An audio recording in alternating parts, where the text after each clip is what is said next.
Les regrets de Ban Ki-moon n'ont pas convaincu le Maroc. Le Royaume a haussé le ton. Il a rejeté hier la thèse du malentendu invoquée par le secrétaire général de l'ONU pour justifier l'utilisation du terme occupation. Par la voix du ministère des Affaires étrangères et de la coopération, le Royaume a précisé la situation provoquée par les propos et les actes inadmissibles du secrétaire général de l'ONU, Ban Ki-moon, ne peut se réduire à un simple malentendu.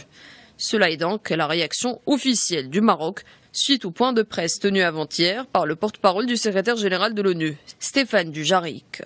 Stéphane Dujarric a expressément fait part au Maroc des regrets de Ban Ki-moon pour ce qu'il a appelé le malentendu autour du terme occupation utilisé pour qualifier la présence du Maroc dans le Sahara.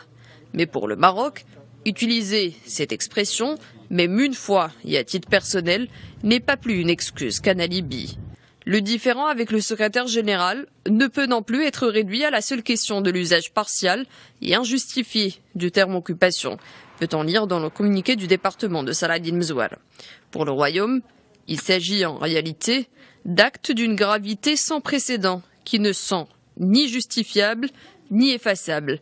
À ce niveau de responsabilité, les termes ont un sens et des implications politiques et juridiques et les positions personnelles n'ont pas lieu d'être.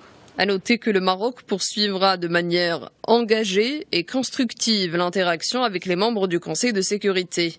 Pour ce qui est du sujet de la MINURSO, il continuera de s'acquitter convenablement de sa mission de surveillance du cessez-le-feu.